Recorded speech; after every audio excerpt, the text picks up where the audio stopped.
Salut à tous, nous allons aborder dans ce tuto les passes de mobilité électrique auxquelles vous pouvez souscrire pour profiter de l'accès aux bornes gratuites ou payantes des communes qui vous entourent. Vous allez voir que c'est un petit peu la jungle des fournisseurs et que les tarifs peuvent aller du simple au double pour une même recharge sur une même borne.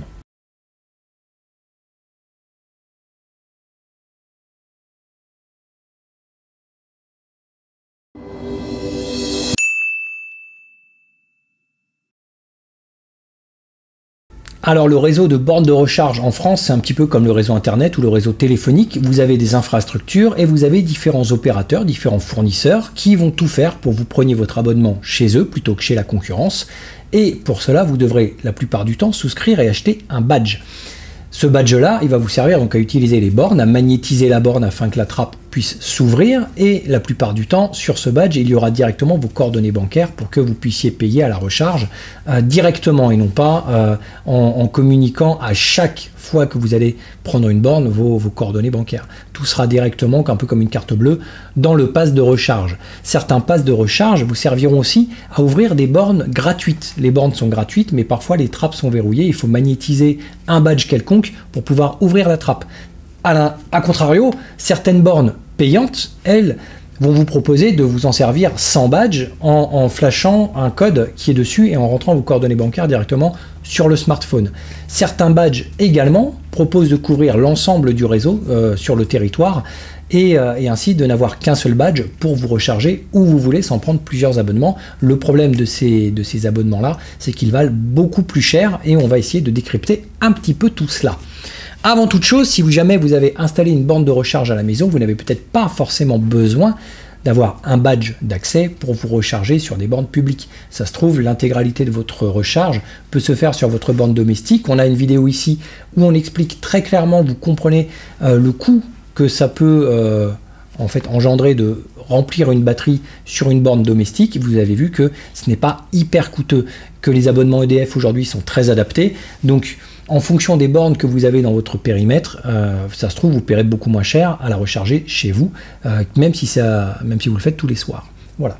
Donc, j'habite en Seine-et-Marne, j'ai plusieurs réseaux, et donc ces réseaux me proposent différents services. Pour postuler à un badge, j'ai besoin, déjà, la plupart du temps, de souscrire un abonnement.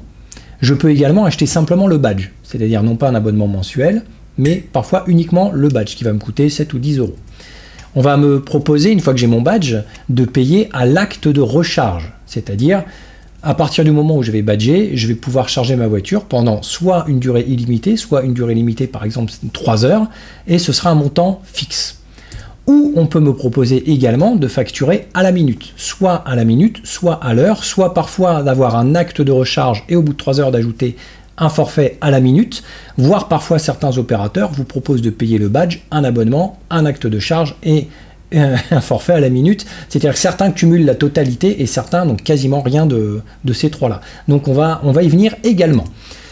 Donc en Seine-et-Marne, on a un grand fournisseur en tout cas qui s'est installé, qui propose des choses à prix très intéressant, c'est EcoCharge 77, c'est le badge que j'ai ici.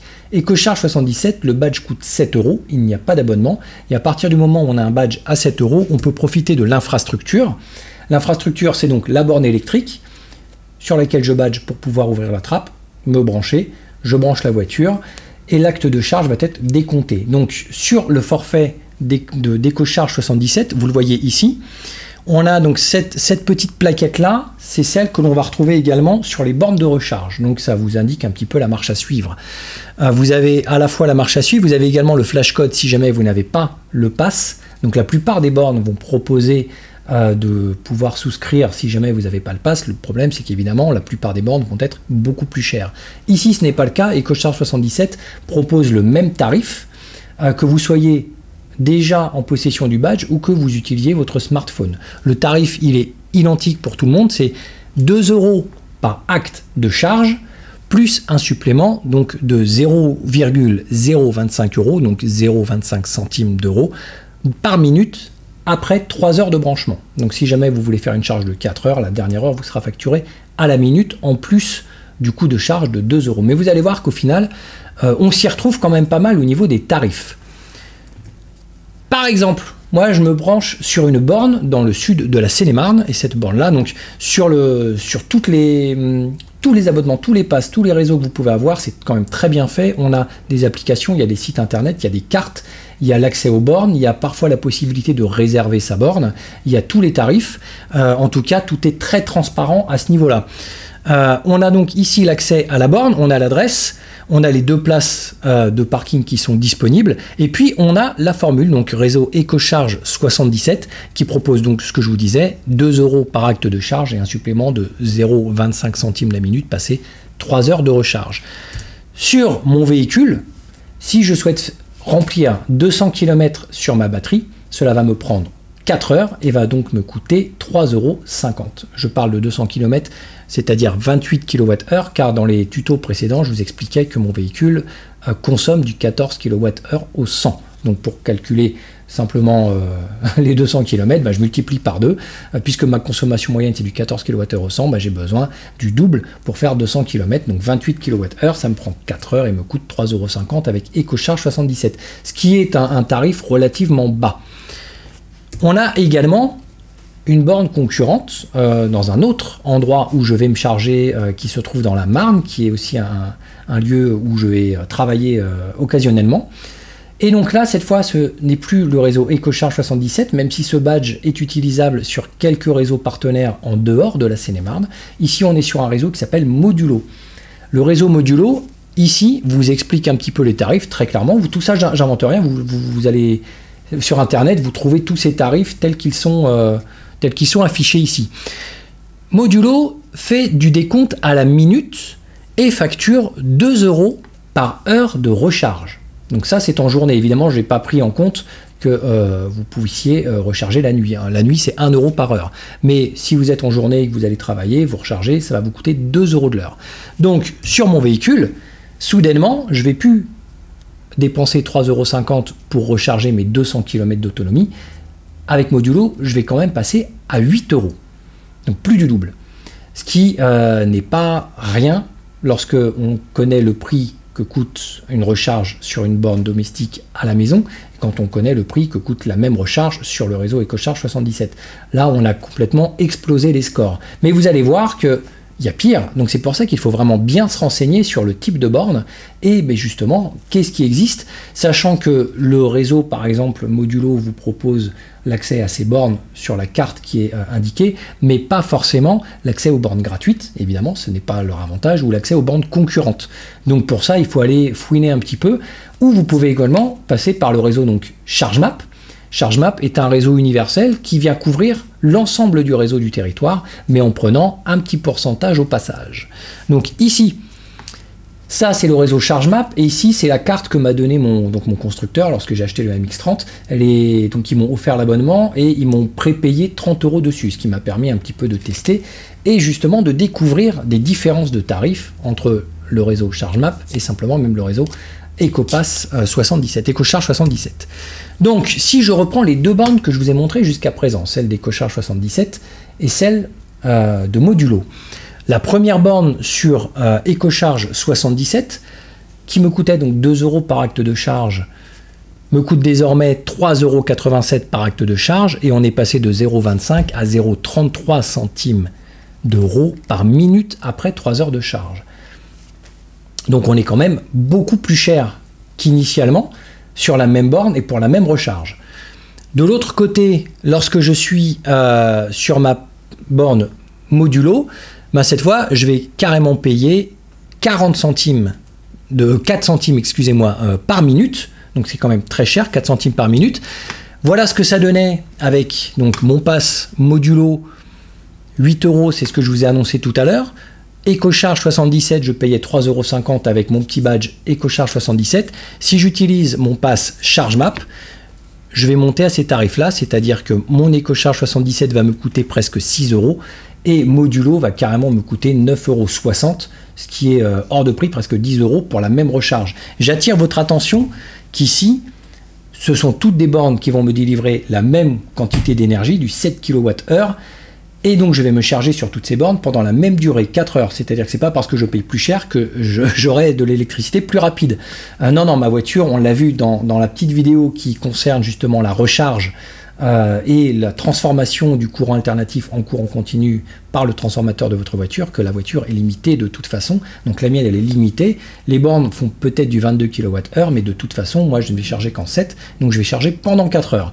Donc ça, c'est le prix identique, enfin le prix sur une borne identique pour une charge identique. Mais on voit que le prix, il varie presque du simple au triple. Donc ça, il va falloir être très vigilant.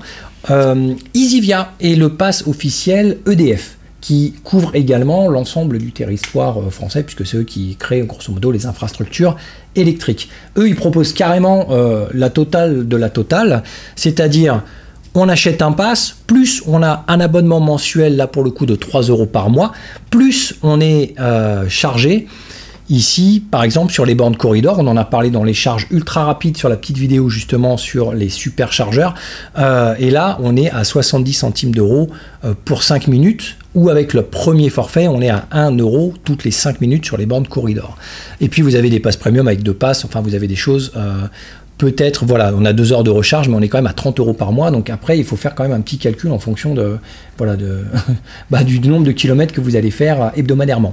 Donc sur le pass Easyvia, pour recharger mes 200 km, là pour le coup, on parle d'une recharge sur une borne corridor, donc une borne beaucoup plus rapide. Cela va me prendre 34 minutes et va me coûter 7 €. Donc là, effectivement, on est quand même 2 fois plus cher que sur mon petit pass EcoCharge. Hop, le voilà, EcoCharge 77. Cependant, je vais ne pas mettre 4 heures, je vais plutôt mettre 34 minutes. Donc, on a divisé le temps pratiquement par 8. Donc, c'est vraiment très, très, très avantageux.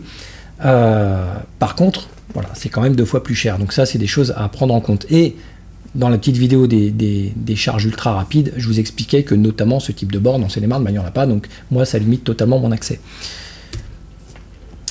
Les passes Easyvia d'EDF sont aussi compatibles avec le réseau qui est déjà installé de charge lente, comme par exemple le réseau EcoCharge 77.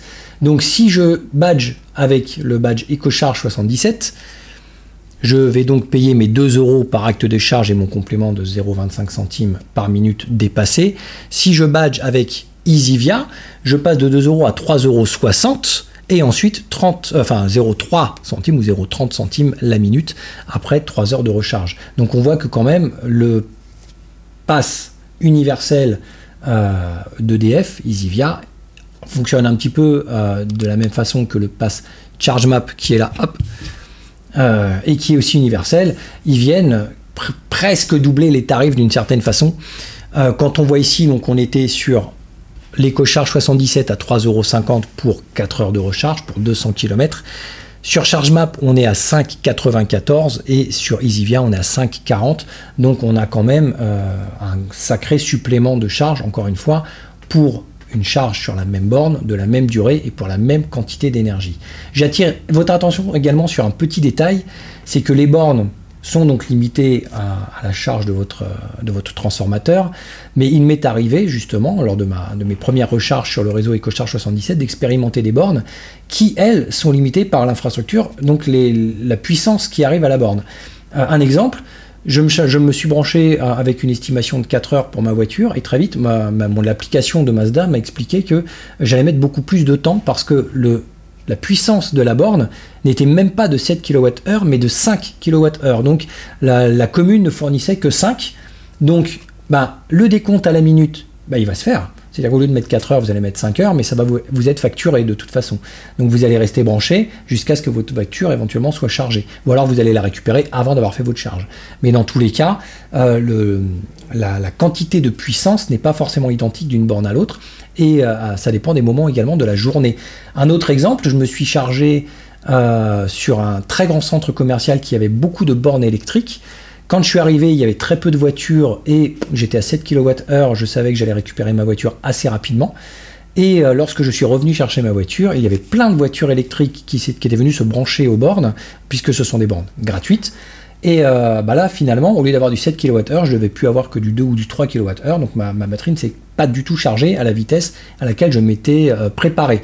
Donc il y a des petites choses comme ça qu'il faut savoir, c'est-à-dire que le réseau va vous proposer une puissance théorique, mais après l'infrastructure, elle ne va peut-être pas forcément suivre.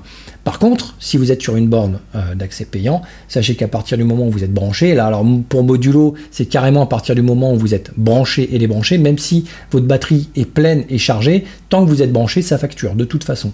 Le réseau EcoCharge, passé 3 heures, vous allez facturer le temps de branchement du véhicule. Donc, ne le laissez pas tourner toute la journée si vous aviez besoin que 2 heures de charge. Sinon, vous allez payer une fortune. Voilà donc ce qu'il faut savoir sur tous ces petits passes, c'est quand même assez intéressant. Sachez également que donc vous pouvez installer chez vous une borne à 7 kWh, et on a des dégrèvements de l'État, on a une offre, un bonus de l'État pour rembourser une partie de la borne. Certains constructeurs proposent également de prendre à leur charge une partie de la borne également. Donc vous pouvez installer chez vous une borne jusqu'à 22 kWh. C'est ce que j'ai fait avec cette borne-là, une Schneider de 7 kWh dans mon jardin, puisque ma voiture est limitée à 7 kWh, et je vous invite dans cette vidéo à retrouver un petit peu l'installation de cette borne, combien cela m'a coûté, est-ce que je vais vraiment pouvoir rentrer dans mes frais, comment ça fonctionne, comment la programmer, est-ce que si je branche ma voiture toute la nuit, est-ce que ça va me décompter toute la nuit, toutes ces questions-là, vous allez avoir les réponses dans cette vidéo, et juste après, on va parler du tarif EDF, des abonnements et justement de toutes les offres vertes proposées par tous les fournisseurs d'énergie. Aujourd'hui, en tout cas, c'est très intéressant et vous risquez d'avoir de très bonnes surprises. A tout de suite.